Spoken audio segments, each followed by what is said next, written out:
Holy shiitake mushrooms, we're back on another exciting episode of Starfleet Boy, where we have a casual and informal conversation about Star Trek. I'm so happy that PJ is here tonight. We're doing something brand new for Starfleet Boy. I've never just gone on right after Dis- Discovery airs. So thanks for joining me, PJ. Hello, hello. How's it going? Great to Pretty be good. here. Thank you. I really appreciate you coming on. All right, I'm just gonna start with this because this is something you and I've talked about. I'm gonna share my screen here, and we're gonna do our summary and all the usual things. But I just have to show you that this is the bridge of the Enterprise. You're not serious. What? that is that is the clearly the bridge of the Enterprise. Look at that. What is that, PJ? Where did you get that from? It's on the Twitter. Twitter's fucking crazy. It's on the Twitter. Oh, okay. Yeah, that There's okay. number. You can clearly see number one at her station. Yep. So I am just so fucking thrilled right now, and I just had to show that. So, You should have warned for spoilers. Nah, it doesn't matter. oh wait, everybody, No, yeah, it doesn't matter. spoilers I had galore. no idea that was. I believed it too. I actually thought you were right on. They did a really good job of hiding this from the audience. So kudos to the Discovery team. They let that rumor fly. All right, I just wanted to show you that, just because. Yeah, it looks more like Should we put it back online? Did you see the chairs? The chairs look exactly like they're supposed to. Hold on, I'm gonna put it back on. Hold on, and I'll send you the link. You know what it looks like? It looks like a mix between old school and Star Trek 6 bridge. It totally does. It's amazing. Hold on. It is very reminiscent of the Star Trek 6 bridge to me in the way it looks. In the feel, right? But look at the chairs, right? I Come know on. it's its own thing. It's completely. I can't gauge how people are gonna respond to this. I have no idea. I love it. I don't care anymore. I really don't. I have no idea if people are gonna be like, "This is crap" or "This is excellent." My understanding is that this whole thing is a whole reimagined universe, so I think they're gonna make it different. You know what I think? I think we just have to decide for ourselves. I think that I think CBS is playing it smart to be mysterious because it creates controversy and it creates a lot of discussion and a lot of I think they're smart. I just really think it's great. I think it's all great. So do you want to do the episode summary for In the Valley of, what is it called? The Valley of the Shadows? In the Valley of the Shadows? As I walk through the Valley of the Shadow of Death or something, I take No, a but look at that's my not life. I take a look at my life. Very nice reference. It's called That's definitely where they got it from. They listened to Gangster's Paradise. No, well, it's from the Bible though. It's that Yeah, I thing. know. But you're right, they did listen to Gangster's Paradise. Through the Valley of Shadows. I wish they played it during the episode. That would have been like a completionist thing. That would have been awesome. Wasn't that for that Michelle Pfeiffer movie, by the way? What was the movie where she plays like a teacher? Dangerous Minds. Dangerous Minds. That's right. Thank you. Good. That was very fast recall there. Yeah. I'm having a beverage, an adult beverage. I'm not allowed to say what it is on YouTube because I think I'll get but it's Andorian in origin, as you can see.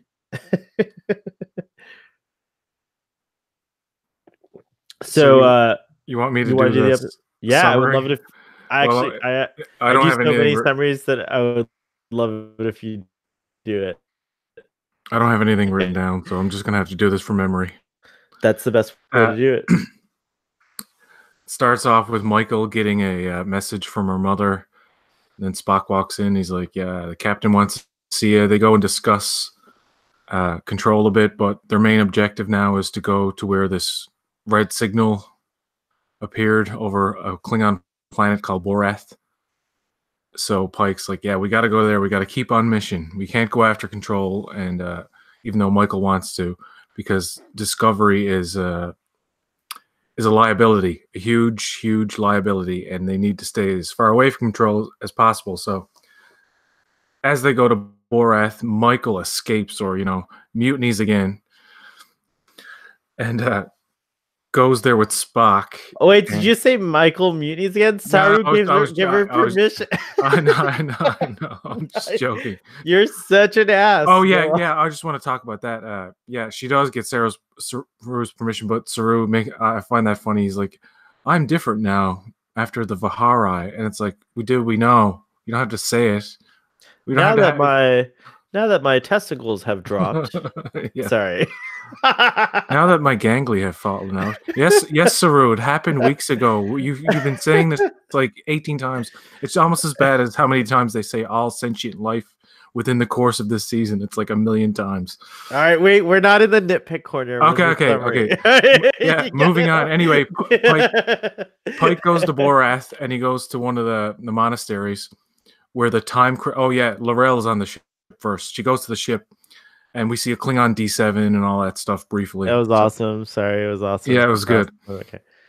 Anyway, she says to Pike, she reveals that the Borath they protected time crystals for generations, and now they don't mess with time anymore, even though just 20 years prior they were almost in the. Anyway, I get it. And you know, and why would the Klingons themselves have such a problem getting a time crystal when it's on Borath? Okay. We got to talk about that. Well, that's for sure. Get into the juicy part of the episode. Yeah. Pike goes down there and he meets what turns out to be Volk and I'm Laurel's son. I'm going to interrupt your summary for a second. Because of the controversy of Volk, Tyler supposedly being dead and the baby being dead, Pike determines I got to be the guy that goes down there. So basically, like, Laurel can't go down there, and neither can Tyler. Right.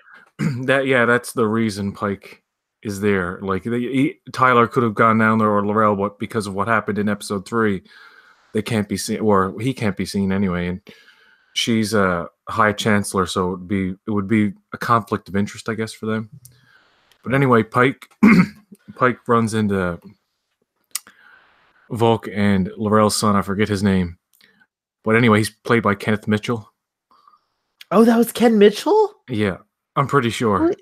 Ken Mitchell's amazing. He's always doing everything. That's crazy. Also, I just want to point out that I believe Michael Dorn made a uncredited cameo voice thing. Yeah, on the pad that Michael grabs toward the end of the episode, the voice on it is Michael Dorn, I'm pretty sure. Shut your fucking mouth. I have to watch it another time just to make sure. We hear 3 computer voices in the entire episode, and one is from the Discovery, and then the Section 31 ship, and then that pad is completely different male voice. How do you know it's Michael? How did you figure it just sounds like him, right? Because as soon as I heard it, I was like, oh my God, that's Michael Dorn. I could be wrong, but I looked into the credits, and it's not. It only names two computer voices, not the third one. So. Oh wow. So yeah, I mean, where was I? You were talking about how Pike had to go down to the planet. Oh yeah, the good to get a time crystal. Yeah. So. By the way, the son of Volk and Laurel is Tanavik. Go on, sorry. Tanavik, okay. And I may be getting all these scenes out of order, but anyway, you're doing a good job. Keep going. You're doing great. Pike goes down and he talks with what's that guy's name again? Tanavik. Once known as the son of None, but now he is known as Tanavik. And that's when Pike when they're having that conversation, he finds out that you're Laurel's son, and he asks him how is that possible because you were only a couple of months ago you were an infant, and it's just time magic. It's like, and all of a sudden time works different. Yeah, time works differently on Borat. You see plants and trees grow in a matter of seconds. Like all of a sudden, it's like it makes no sense. But that's okay. It makes no sense. But does it explain it's fantasy? It's Lord of the Rings. It's okay. But wait. Real quick question. I don't know. We don't have Fathery, who's like the memory alpha in his mind. But doesn't Borath come into play with Kalis later on in DS9? Isn't there a DS9 Borath episode with Kalis or something like that? I can't remember, or maybe it's TNG. I can't remember. There is a DS9 episode where Worf and Jadzia and I think Worf's brother. I'm not sure. Go and find Kate. Try to find the sword of Kalis, wasn't it, Right, or or something like something that. like But that? doesn't but isn't there an episode where there's like an No, imposter no. Kalis? Listen, they do find the sword of Kalis, and what happens is it acts like the ring from Lord of the Rings, where it makes them like Ah, really crazy. paranoid and crazy and Gotcha. shit. And then they start turning against each other, and they realize, they have to But I destroy it or feel like something. this planet Boreth comes out in Voyager. Some one of this I have it's all jumbled in my Oh, mind. I'm an old man. it's not the first time it's been mentioned in Discovery. I Right, mean, it's right. been mentioned before, right? So, So I like this new twist. Anyways, go on. Sorry, I didn't mean to interrupt your summer. You're doing a good job. Go. Keep going. so anyway, along the course of events, Pike manages to convince uh, the guy, Kenneth Mitchell. Tanavik. Yeah. I'm never gonna know that. I'll He's just keep hearing, saying I'll just he's keep saying hearing it for gone. you. He's never gonna show up again. I don't think. But he gets the time crystal, but the catch is that for Pike to take it, he has to see a future that if he takes the crystal, that future is locked. It's inevitable. He can't Locked. change it. Yeah. But if he sees his future and walks away and doesn't take the crystal, then he can change that future. So anyway, he makes the ultimate sacrifice, and he sees a horrific vision of himself uh, as a fleet commander or a fleet Yeah, captain, fleet captain, just like it's supposed to happen. I was and so happy. It was so he saves a bunch of happy. people and gets horribly irradiated and die. One day he doesn't die; he almost dies, and then he sees a vision of him in the chair, The chair, and it was where so he's just a melted, burnt mess, and man, very well done, I must say. And I have to say I like tears flowed naturally from my eyes. Like I couldn't stop myself. oh yeah, It was such a good scene. It was so good. It was so well done. Anyways, go. that's probably the best Easter egg they've ever put in Discovery.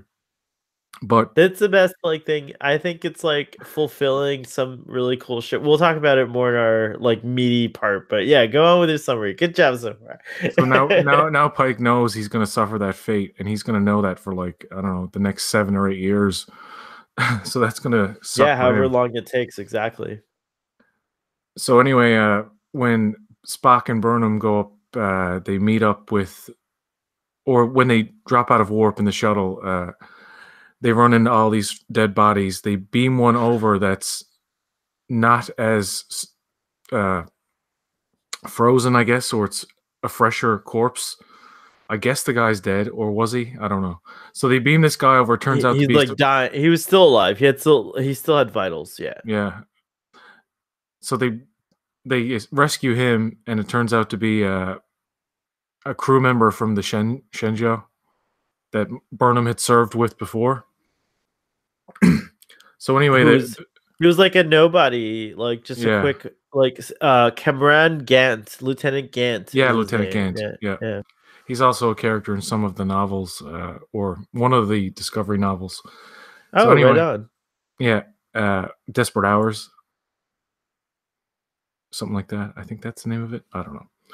Cool, I know. Anywho, so they're trying to regain control of the the Section 31 ship that they're on, and it turns out that Gant is infected by Control, and reveals the plan that Burnham is the one they want. Burnham is their locutus of sorts, Right. and the only way to truly achieve their goal is to eliminate her through assimilation. That she's and to absorb her. They think she's perfect, basically, is what it is. The AI recognizes Burnham as the one thing they can't beat. So why not just join with her and then learn from that? Maybe Well, that's she's an anomaly. She's an anomaly. They can't account for what she's the anomaly, right? They can't really account for what she's gonna do. She's like she. So they're like trying to like convert her so that they can just like end that. Yeah, exactly. yeah. Uh, yes. So the Gant goes after her, and then when she shoots him, all the nanobots like pour out of him and like chase after her. and then Spock stops the nanoprobes By by magnetizing the floor. magnetizing the floor. And yeah, is that it? No, and then Shit! Yeah, I completely missed the main part. So anyway, at the end, they're all on the bridge, and uh, all the Section 31 ships show up. There's like 30 of them, and they're gonna they go after start this. showing up. Yeah, that's They right. start showing up, and they surmise that they're coming after us. And then what happens is they They can realize only what they should have realized a few episodes ago or 2 episodes ago is that the ship needs to disappear or be destroyed. If you can't erase the data. So now they have time crystals. So what's going to happen is the spore drive is going to be combined with the time crystal probably, and they're going to send it all the way in the future. Or how would that work? well, so like, anyways, they say they're gonna like the time crystal. They say that they have to destroy the ship. They decide that that's like Burnham suggested, of course, and Pike's like, okay, that's what we gotta do. But he hails the XO of the Enterprise. And he's like, rendezvous at Yeah. the yeah. He's like, rendezvous at these coordinates, and I'm he's just like, I'm just trying to figure out. I know we're Are gonna they talk gonna about it because I have an are they gonna answer for send the ship somewhere? Yeah. I have an answer for you. I have an Uh, answer for you. But wait. So like, just to get through the summary, because I'm like OCD. I gotta get through the summary, right? So it's like, so they say they gotta do that, and then boom, Pike says, the "We episode, gotta abandon ship." we got abandoned ship. Episode ends. Holy shit! Preview for next episode. We get a lot of shots of the Enterprise, so we know it's gonna be there. You just saw the bridge, so we're gonna see the Enterprise. There's gonna be a hell of a lot of battles. Part 1, part 2. I predict the finale is gonna I be in never 2 parts. watched the trailer for the next episode yet. You don't watch them? No, they don't put them on in Canada on TV or on Crave because Crave it's a day later anyway. But uh, Oh, we don't get those. We have to wait for some guy in Russia or Yugoslavia or somewhere like way overseas because whoever I I guess. can't show it to you. I can't show it to you right now because I'll get a copyright Yeah, infringement. that's what But I'm when we're saying. done That's what I'm saying. Like it's very hard to get even on right, YouTube. You got to wait like a couple of hours. when we end the broadcast, I will share my screen and show you next week. Next week's episode of Star Trek Discovery. But it looks insane. All right, so summary's done.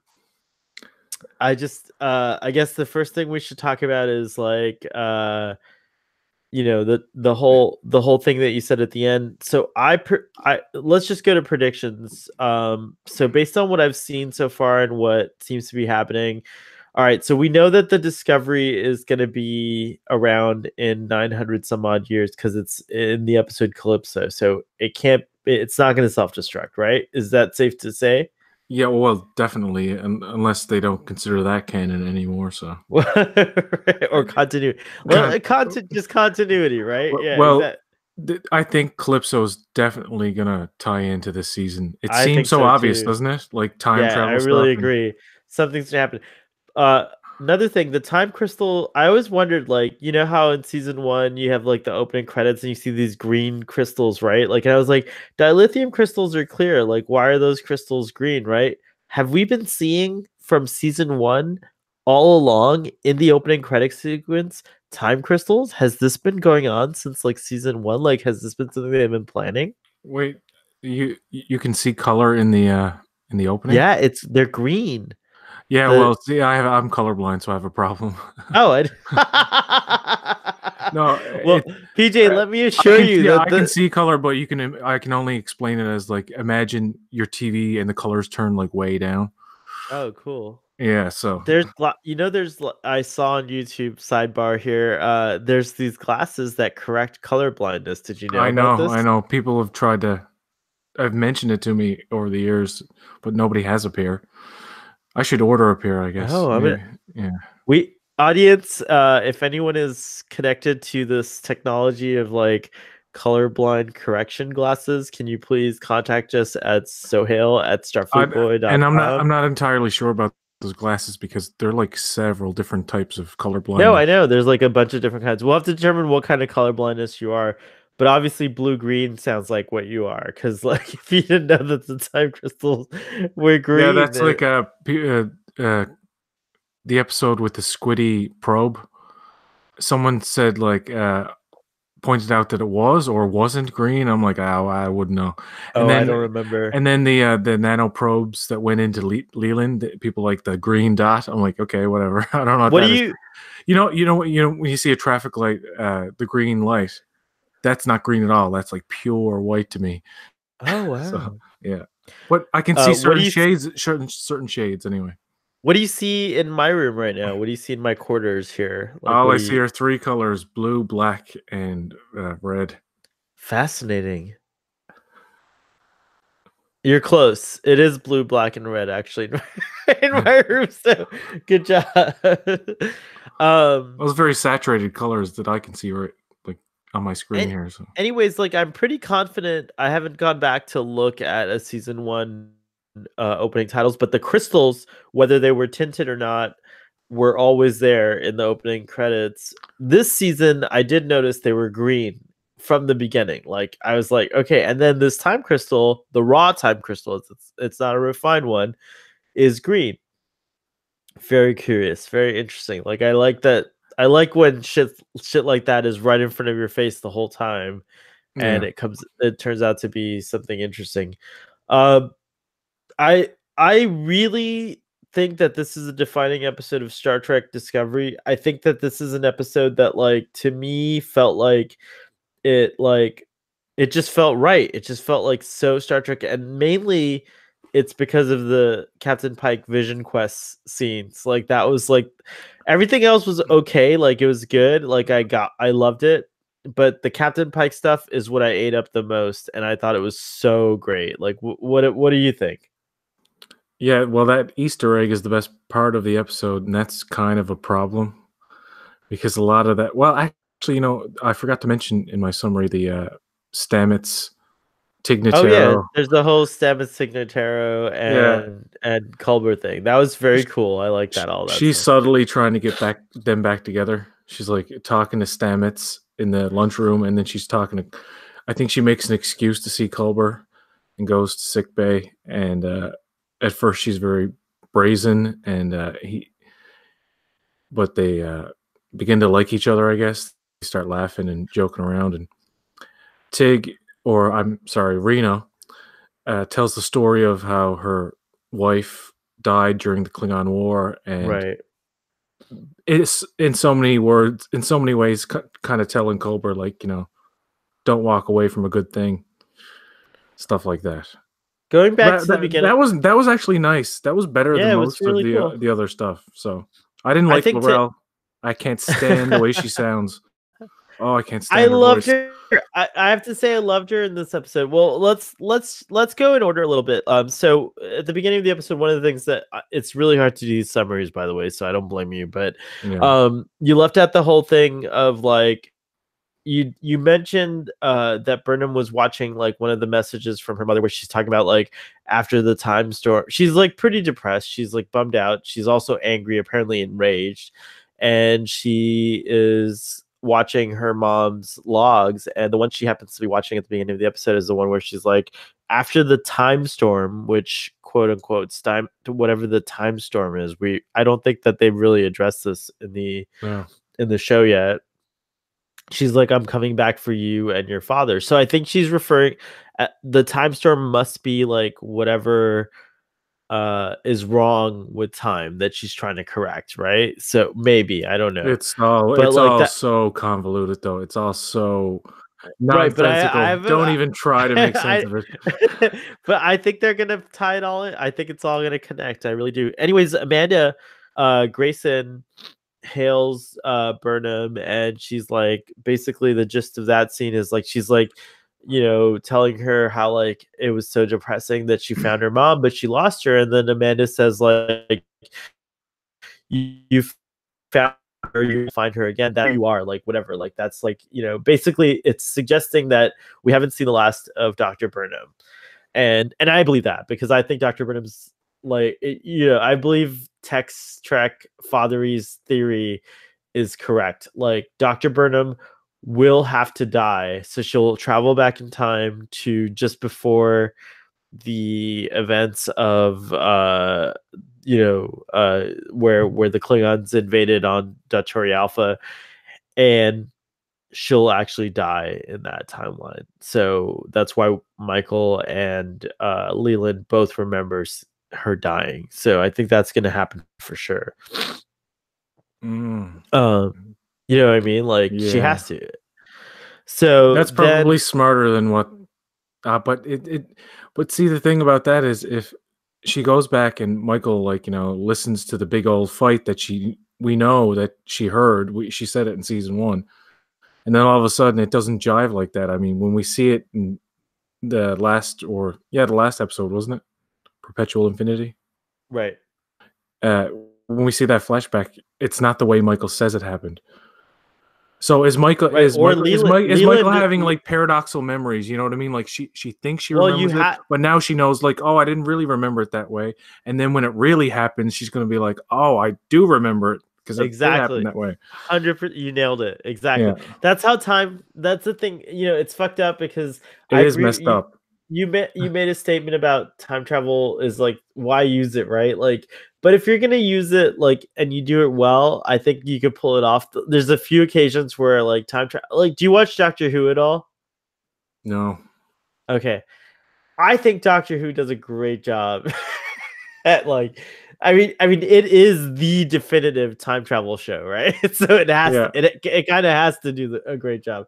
The But the idea of time travel is always cool, but a lot of movies and TV shows, the rules are too all over the place. Like in yeah, Back to the Future 2, when uh, Griff, uh, no Biff, in 2015 goes back to the 1955 and gives his younger self the almanac to make himself rich to create an alternate 1985. right. That's fully explained, but what is never explained is that how does time travel work in regards to getting from one reality to another? So essentially, they set up a rule where if you changed the past, you then create a branch of reality that is separate. That The was one the one thing way, up until a point, but when at the point you changed yeah. it, it becomes a separate branch of reality. Are So you able here, to travel back to the past that you came from unaltered, or the one that is altered? They never really get into that stuff. It's like, yeah, it's true. But I will say this. So ultimately, what you have to remember is time travel is always from the perspective of the time traveler. yeah, Like yeah, that's the only thing you have to remember. Like, so ultimately, you have to remember we as the audience are the ultimate time travelers, right? Like, because we know everything, right? Supposedly, like, so do that's we? kind of. We at the end we do. We always know in the end, right? Like that's how it always works. Like when Discovery's done and finished, and like they figure all this shit out, we, the audience, are the ultimate time travelers. We're the ones who know how it happens, especially when we rewatch What did you it. think of Baby Volk's makeup? Loved it. I also It's liked. it's the most subtle Discovery Klingon makeup they've I done have yet. to, yeah. You know why? Because they had him in a cool monk's uniform, and it was pretty awesome. Yeah, I have to agree. It looked pretty good. I had this feeling when I was watching. I have to say I was the most against the Klingon redesign. I still wish they had figured out a way to to just do it. I just wish that from the start they had done it like TNG style. Like there would have been no harm. Like new people new to Discovery would not have cared that they looked like TNG Klingons. You know what I mean? Or that they Yeah. looked even like TOS Klingons. Like people new to Discovery wouldn't have cared about that. But It look just again, go when you see that episode, just study his makeup because there it's as close to TNG as I think you're gonna get with I the think show. so. I agree. No, I noticed that. I noticed that he was different. I love that character and I thought it was And pretty cool. and you see the other monks or the guards in the monastery, they look so different in comparison to him. Even when he's walking down the hall with Pike and you see the other Klingons in the background, very very big difference I find. He And I felt think different. He felt different. The so, character so just just felt that different, or character like he felt more like just that character design is kind of opening up the door to seeing more traditional. yeah. It's like they're easing the audience into it, right? I think it's also interesting that like Klingons have always had this like mystical, religious, kind of spiritual aspect to them. I kind of like that there's this whole what do you think of the whole time crystal thing in general? Like I kind of love it, but I'm curious Oh, to hear what you think about it. it's just It's magic. I know it's It's magic. I know it's I magic, but I like, know, but okay, in the within the context of me understanding that this is a sci-fi fantasy series, which it is. That's just the way I feel about it, and that right, actually helps me, like, get through it. You know what I mean? Because I don't want to right. compare it to more sciencey Star Treks. So anyway, uh, I like the fact that it gave us that flashback or that flash forward of Pike. I mean, I'm thankful that they have the crystals in the episode for that reason. But it's just, it's an obvious plot device to have Discovery It is obvious, jump through but time. yeah, But it is I obvious. don't like It, the idea of these time crystals are like they have the most dangerous thing in the galaxy. If you really think about it, which is why they're so protected, and right? Like, I actually kind of like that.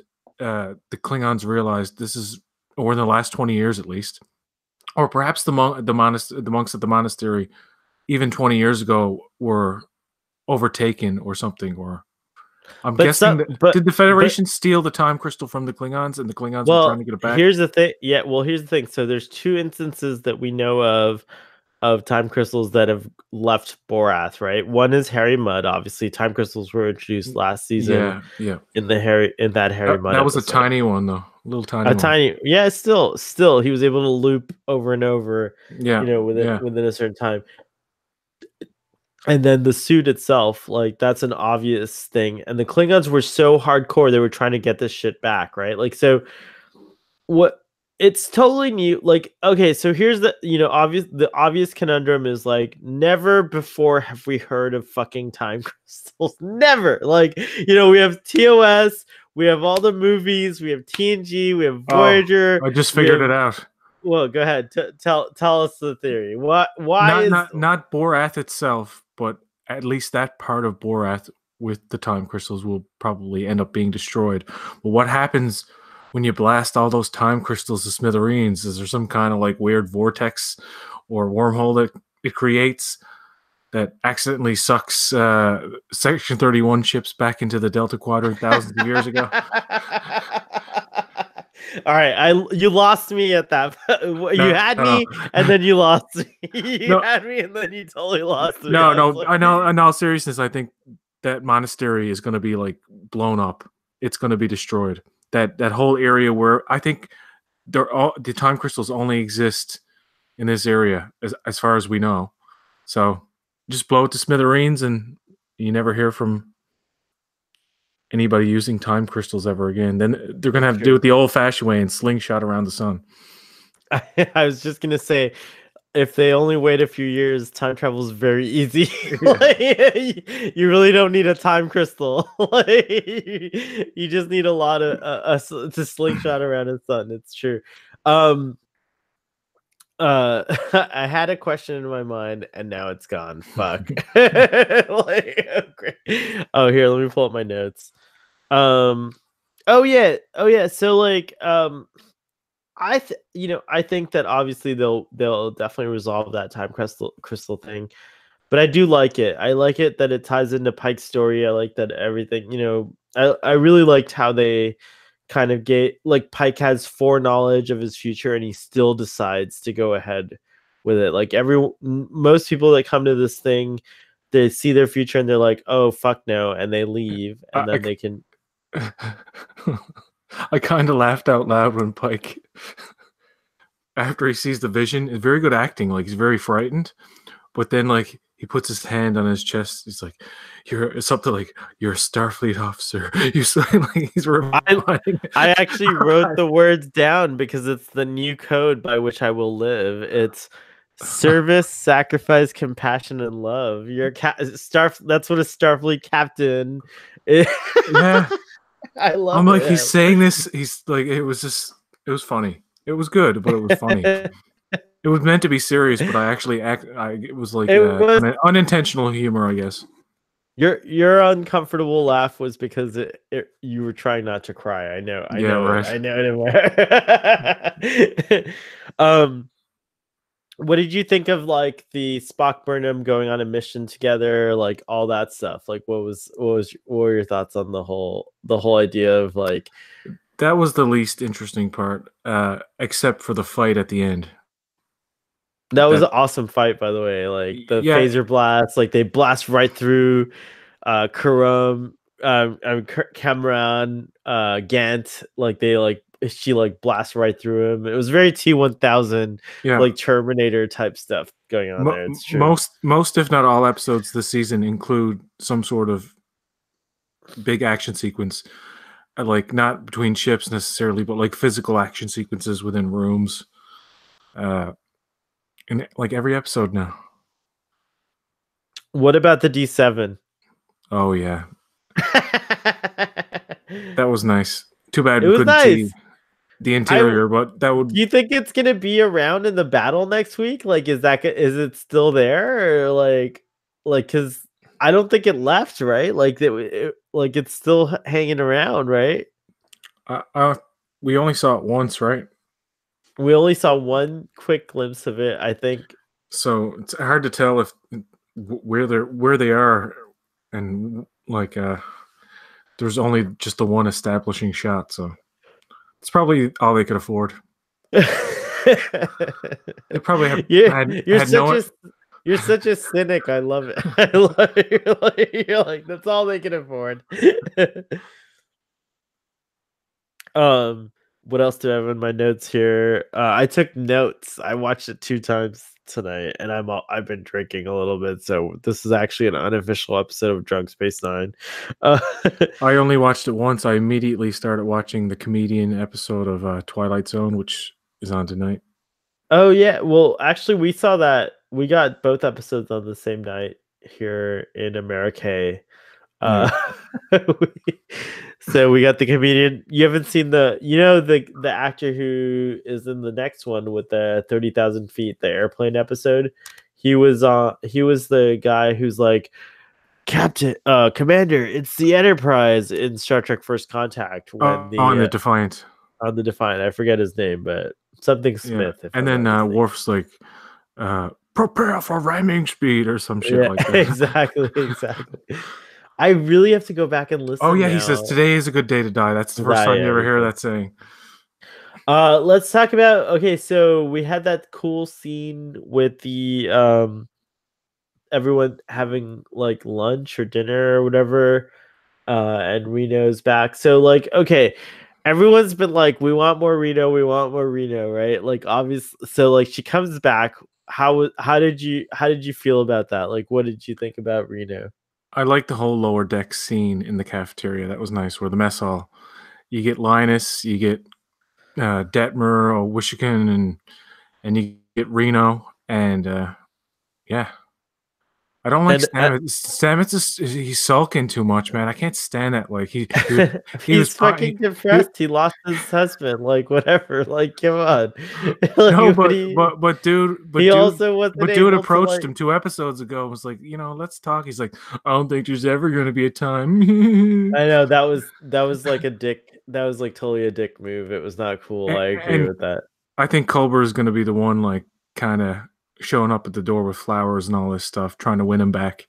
But do you think like don't you think that's like that don't you think that's appropriate? Because Culber was the first one to be like, fuck you, let me live my own life. Like I'm not the same person I was, right? And then he realizes, oh shit, wait, maybe I am the same person I was. yeah, he was having like growing pains. When you're born again. You know. Like who could know what that's like, right? Yeah, Like, I mean, really. it's true, I agree. Like it probably took a while for his mind to settle in, and Stamets, being as intelligent as he is, should have had a little bit more understanding. But come on, it's like I can't speak to this, but you've been married before, right? Correct? Married? Hell no. Oh, okay. But you were like in a LTR, a long-term relationship. Not really. All right. Pass. I'm getting too personal here. All right. So my point is that like I feel like Stamets probably just I don't know. I can't even imagine. I've never been in a situation like that, but I have seen married couples like interact in very intense ways, and so I can only imagine that like it felt realistic to me anyways. Yeah. Yeah. Well, what if Stamets sees Culber with somebody else? That'll set him over the edge. Well, yeah. He'll be like, "Take me to Vulcan. I want to teach some classes. Get my Did mind you? off this crap." How did you feel about the reveal that Jet Reno had a wife? Like, uh, with that whole reveal in the sick bay scene. Yeah, that was nice. It gave me the feels because she lost a spouse in war, the same war that Right.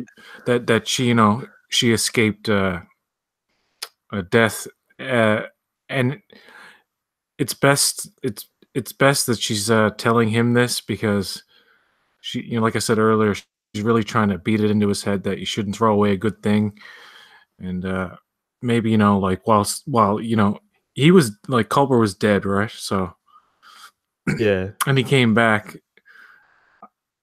You know what? The more I think about it, why is Culber the guy who's got to go after him? Like that's some bullshit. you're you're like Team Colbert, obviously. Like you're like Stamets should be like stalking him and stuff, and trying to get back with him. But I don't know. Well, I think I don't that think the scene. writers know. I think the writers just write these guys episode by episode. I don't think there's No, no but plan for him. I think that scene kind of established that Stamets is a little like different. He's kind of like an OCD type, like very like he's very particular. He's like He's what we would call in the modern day a head case. a head case. I like that, It's not. and It doesn't like mean you're dumb. It just means that you're like right, you but have a weird personality. right, you know what I agree with, and Culber and Reno are like more of the salt of the earth. Like they're like more like real down to earth kind of people. Like they're not like as kind of. I like I like that. I think that's true. So it's like it's ultimately, even though it's kind of unfair, it is ultimately up to Culber to like be the sensitive one, right? Because Stamets he has a hard time with sensitivity. He has a hard time with like connection in general. Like he's just so caught up in his like they've done that in this season really well, where they've like established that Stamets is like just like so caught up in like work. And I can almost understand that. It's like you get into a project and you just like really dive deep, you go into the rabbit hole to like tie into another discovery. uh like Well, thing here, like speaking of Stamets and getting into the spore drive stuff, this was the most subtle way to present a spore drive jump they've ever done. yeah, it was just very It's a yeah, wide shot, and it's you see like a little tiny whew, and they don't even address it. They don't even do black alert or nothing. It's just like until that scene where anytime they're just for the rest of this season at least, and it might go into season 3. I mean, I'm thinking they might have the spore drive in season 3 still, and when they need it, they're going to jump to places. as long as they have Stamets capable of connecting to Yeah, it, it's going to be around for sure. Yeah. maybe they'll kill off Stamets. Okay, so like I know we're jumping around all over the place, but going back to the monastery, there were some pretty interesting things there that are happening there. Like there was the pillar of the past, the pillar of the present, and he unlocks it and it opens up the like gate to all these time crystals, right? And Yeah, so then like apparently like that one time crystal is almost like destiny. Like there's been whole this thing this whole season where it's like destiny versus like I guess randomness or whatever. And Pike's always been on the side of destiny, and like here he is. There's this time crystal. It has his destiny, and then Vulcan Laurel's son is like, I honor you, Captain. And he actually like it seems like a big deal. It's like he breaks the fucking time crystal yeah, off of the monastery, gives it to him. It's like not everyone gets this honor, right? So like obviously Captain Pike, a la Indiana Jones, chose correctly, like or whatever, right? yeah. But now his fate is sealed, right? Mm.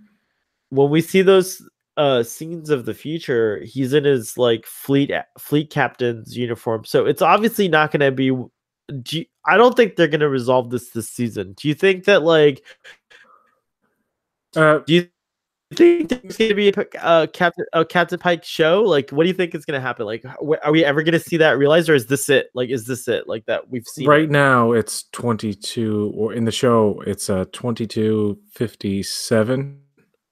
Right. He doesn't become fleet captain until 22:64 or 5. Oh, so there's a lot of time yet to go. Okay. And I'm just guessing, and this could be wrong. I'm pretty sure that accident happens in 2265 Okay. because he's already given up command of the Enterprise, and whatever refit it had could have taken a year, maybe 6 months, who knows? So And you then, don't think that happens on the Enterprise, the accident, whatever they're depicting? oh, the no, that happens on the It's fleet got to be captain on a stuff. yeah. Oh, is he fleet captain of the He's Enterprise? I fleet never captain. considered. Yeah. I always thought he was like just a fleet captain on another ship. They don't say, it's unclear.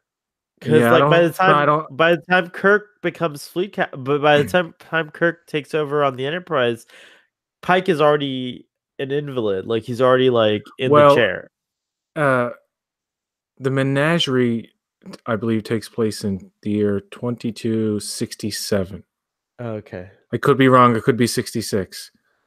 So the accident hasn't happened years ago. But when they first see him, this Kirk's only finding out about this for the first time. So Right. his accident would have had to happen Right. in the mid 2260s, I guess. Okay. So he's got a long ways to go. I mean, they could do a whole series with Pike and I still. want it so bad. What about you? Mm. Like But it's a smart move that they're kind of saying uh, they're using the plot device of the time crystal and him seeing his own fate as a way to say to fans, this is definitely where the timeline is going. There's no doubt now that this course of time that is happening right now, right. It's for sure it it's set. Yeah. will lead into all that stuff. Like Pike will eventually go to Talos 4 again, the way we see it in the Menagerie, in a way. Exactly. But yeah, I love all that stuff with Pike. It's just time crystals and time travel. I have a very wait and see attitude about where this is all going to end up, and I have a feeling you're going to get some answers, but not all of them. I used to think we were going to get every single question answered, but it seems like episodes pop up, and then there are 10 more questions we have to ask about what's going on that aren't answered, and we're just like, oh, it's going to be answered at the end, but will it really be answered at the end? I mean, there's I how don't many think so. I episodes? mean, it can't possibly be, right? Like there's like a lot of time still now between now and like the menagerie or even just TOS. It's 2 episodes left, so that's going to be interesting to see where they're going to go. The next episode looks like well, I haven't seen it, but the trailer, but that picture you showed me, the way you described the big battle, and you said, did you say the D7 was going to be there or something? I know I'm hoping the D7 will be there. There's Oh, no evidence that it'll okay, be okay. there. No. That was just No, it me probably will be there. being hopeful. I really hope so. That ship So looked awesome. yeah, they're leading into something big, but yeah, and then the more of this Borg stuff or this Well, troll I think Borg it's stuff. great that it's like ambiguous. Like I don't think they've gone into to it any further. And like I really like the It's super theory. Borg if you think about it. I mean, Yeah, but like so if controls from the future and part of it came back to the past, like it would know who the Borg is, right? Like it's 950 years or yeah. something in the future, Mm. like so it would know everything. Like that's the thing. Like even a fragment of future information would put control at an advantage and give it the opportunity to create things like nanobites and all that stuff. I don't know why I'm calling it nanobites, but like the nanites or whatever, like that are able to like infect you and stuff like that. Scary shit. Like it's pretty good. They definitely have to be defeated at the end. I want to see how that Oh, happens. for sure. Like I mean, obviously, like the thing, what I have to give Discovery props for something. We know how those of us who have like seen Star Trek and watch it, like inherently we know how everything turns out, right? Like ultimately, like there's no surprises really in Star Trek Discovery, but I feel like they do a really good job of building tension and like creating mystery, which is I think just as good as like not knowing. I would rather still even with all these exciting things, I would still rather have a show set in the future, like past TNG. Like that's just me personally. Like I would rather have that. but I'm not gonna lie, I really look forward to watching Discovery every week. Like I think it's doing a great job of like keeping my interest and like, you know, despite any like qualms I might have with it, like overall, I'm very entertained by Discovery. Like just on a show level, I'm entertained by it. I'm enjoying it. Like I actually love all these little things, even though the look is something I may not agree with. I'm starting to warm up to it. I have to admit, like I'm getting used to the fucking Klingons. Like I, like I'm getting used to them, and I'm like less concerned about how horribly wrong they are, Yeah. because I'm starting to like the show a lot more. So Well, I see what's going on. well, after a while, like the only way to watch it without being a frustrated fan is to look at it as its own thing. Right, right. And even when it's like really making those hardline connections to continuity that's already been established, like 50 years ago, 55 years ago, like referencing the cage and um, referencing Pike's eventual fate, which I love the fact that they filmed that scene and showed the whole Yeah. thing. Like they didn't just do stupid little flashes; they actually gave us some Like a context. And real meaty. Yeah, and the did I'll, you notice the I'll just uniform? go back Yeah. and watch that part of the episode like over and over again. Probably not the whole thing, Like I'll watch the episode again, but there's certain things that I like to go back and scenes. Like I always go back to episode 9 of last season, that fight between Cole and Burnham, and Yeah, it she was and she great. jumps and then she's beamed out while she's That jumping, was great, yeah. and that goes up in this scene, and I like the camp the end scene with the Borg, or I mean control guy, and the nanoprobes and all that stuff pouring out of him, and why don't they just shoot him in the head? But anyway, It wouldn't make a the, difference. to me those type of scenes are like really well done, but there's a certain level of campiness to them, and it's like the evil guy taken over by the robots who's like talking with a altered voice. It's cliche, but it's I fun to didn't. watch at the I same did time. you. So did you know from all like were you like, yeah, that guy's totally controlled, right? Like or were you, cuz I was surprised. I was actually genuinely surprised when it happened. It crossed my mind, but I thought like maybe not. Maybe Control was going to infect him during the course of the Later, episode. yeah, cuz he was even reluctant to go back on board the ship. So it was really well done, I thought. I knew he was going to die, and somebody said that on Twitter earlier. It Oh was yeah, it was Gary from Trek on the Sean, Tube. Trek on the Tube. No, it was Okay, Sean from yeah, Trek on the Sean. Tube. Yeah, it was Sean. He was credit to Sean. It was good. Yeah. Yeah, yeah. All right. I don't know. Do you have anything else to add to this episode? Or should we get to our like closing thoughts and ratings? Well, I want to go back and watch it again because I only saw it the one time, but I'll Obvi totes. probably like it more the second time. Oh wow, good. So Thinking back on it, I like it more. I'm especially appreciative of the design they had for Baby Vok. yes, That was I pretty like cool. that. It was pretty cool. That was probably the best Klingon design makeup, or the most like TNG, I guess. All right, so I don't know if I'm risking myself here, but I'm just gonna show that bridge one more time here as I give my closing thoughts on this episode. So here we go. Obviously the Enterprise bridge. It was rumored that this bridge would not make an appearance on Star Trek Discovery, but this image makes it obvious that it will be in one of the next couple of episodes. And I just want to say, I know you're probably getting tired of this. Everyone is, but I give this episode another 10.